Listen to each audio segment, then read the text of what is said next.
నీ రాజ్యదాహం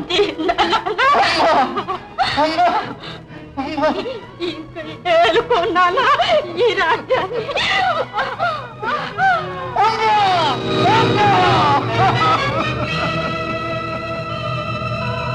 అమ్మా, ధర్మ ప్రభువులకు ద్రోహం చేశానమ్మా.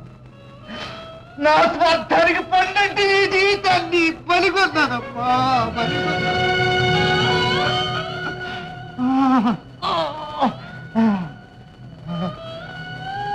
శిక్ష కావాల్సింది, నాకీ శిక్ష కావాల్సింది. ప్రభు, నన్ను క్షమించండి, నన్ను క్షమించండి.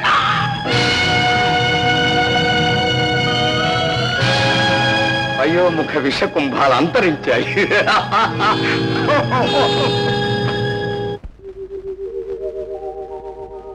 ఎవరు వస్తున్నారు? ఎవరు?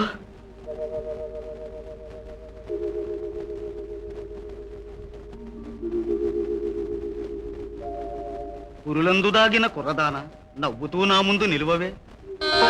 స్వామి, తొందరపడకే సుందరి, ముందు నేను జలకమాడి శుచిగా రాని.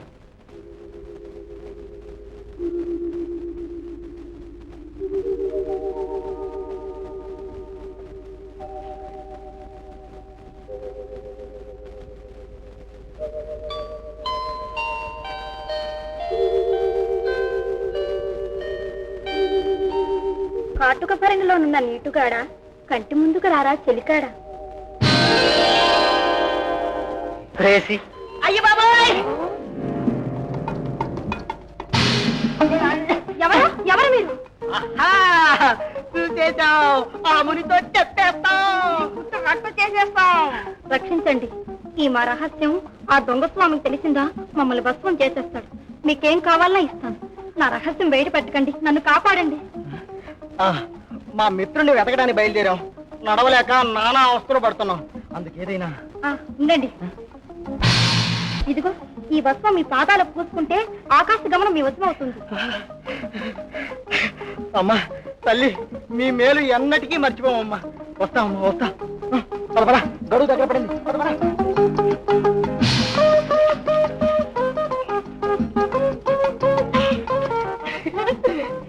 పట్టు పట్టు.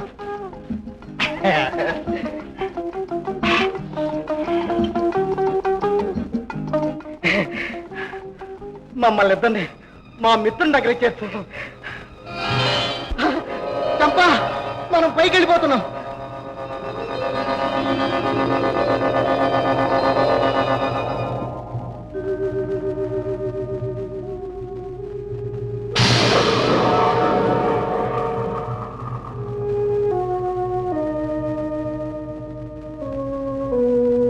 ఉత్తమ క్షత్రియుని రక్తం చిందించి ప్రాణాలర్పించిన సాహసవంతునికి అగ్నిజ్వాలలు చల్లారి దేవి ప్రత్యక్షమవుతుంది. గడువు ఈనాటితో పూర్తి అవుతుంది. చేసిన ప్రతిజ్ఞ చెల్లించుకోలేని జీవితం వృథా. మాత అనుగ్రహాన్ని పొంది కార్యం సాధించటము, ప్రాణాలర్పించి జీవితాన్ని చాలించటం, అంతకన్నా వేరే మార్గం లేదు.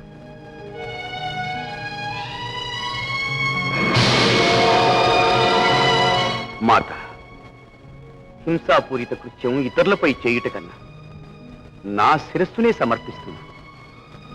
కళంకరహితమైన నా రక్తంతో ఈ జ్వాలలు చల్లార్చి శాంతించి నన్ను అనుగ్రహించు.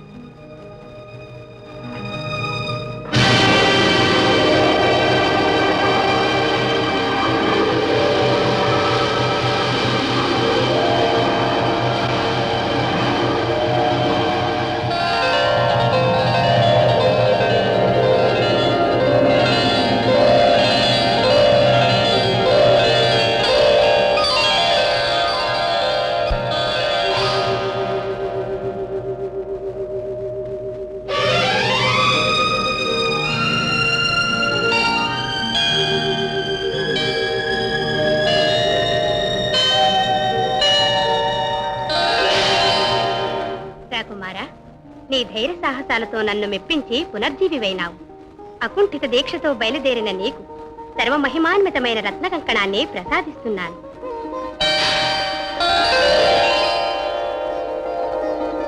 దానిని ధరిస్తే నీవు అజేయుడివవుతావు. నీవు తలుచుకున్న చోటికి ఆ కంకణం నిన్ను చేరుస్తుంది. రాకాశలోయలోనున్న 100,000 ఊడల వటవృక్షమే ఆ మాంత్రికుని గుహద్వారం. అనుగ్రహింపబడ్డాను తల్లి. విజయస్తు.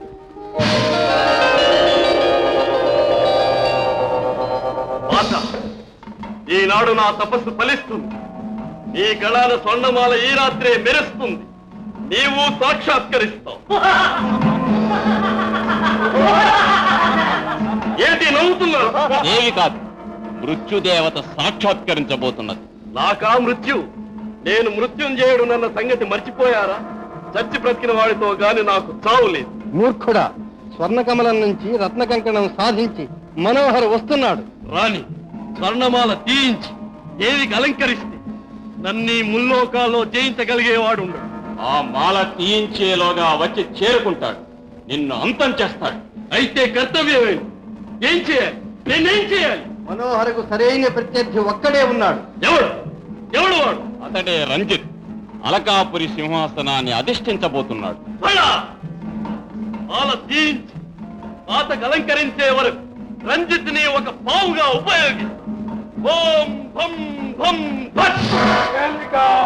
లంభకర్ణ, అలకాపురి వెళ్ళి పట్టాభిషక్తులు కాబోతున్న రంజిత్ ని తక్షణం ఇక్కడికి తీసుకురా.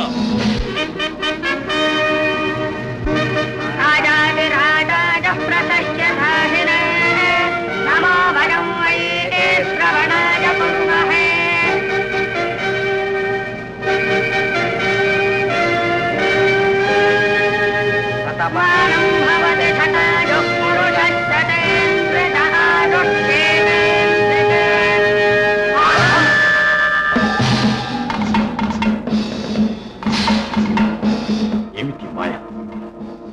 నేనెక్కడున్నాను? శశి, ఎక్కడున్నావు? ఎవరు? ఎవరు? నీ శ్రేయోభిలాష కిరీటధారణ తప్పిపోయిందని విచారించకు. ఆ కిరీటం చిరకాలం నీ శిరస్సును ఉండాలన్న భావంతోనే నిన్ను ఇక్కడికి తీసుకొచ్చావు. ఏమన్నా? ఓం భం భం భం. కత్తి దుయ్యవలసింది నా మీద కాదు, మన ఇద్దరి మీదికి రాబోతున్నా ఈ బద్ధవైరి మనోహర్ మీద. ఏమిటి మనేది? ఆ మనోహరుడు ఎప్పుడూ చచ్చాడు. లేదు, బ్రతికే ఉన్నాడు. కావాలంటే చూడు. అఖండ శక్తి సంపన్నుడే వస్తున్నాడు. ఆశ్చర్యపోతావే, వాడిక్కడికే వస్తున్నాడు. చంద్రుడు నడిరెత్తికి వచ్చేలోగా దేవికి నేను చేయబోయే పుణ్యకార్యం విఘ్నం చేయాలని వస్తున్నాడు. నా సంకల్పం నిర్విఘ్నంగా కొనసాగిన దాకా నీవా మూర్ఖుణ్ణి నిరోధించగలిగావా? ఈ భూమండలానికి అధీశ్వరుని చేస్తాను. నీవు కాంక్షించే నీ శశిరేఖను, ఈ రాకుమార్తెలందరినీ నీకిస్తాను. అదిగో ఆ వటవృక్షం నుంచి గుహకు ద్వారం ఉంది. ఆ ద్వారం తెరవటం ఇతరులకు సాధ్యం కాదు. వివాహితులై కూడా బ్రహ్మచర్యం పాటించే దంపతుల నీడ పడితేనే తెరుచుకుంటుంది. నీవా ద్వారం వద్ద కాపుండి వానిని హతమార్చు. ఓం వజ్రఘాతి.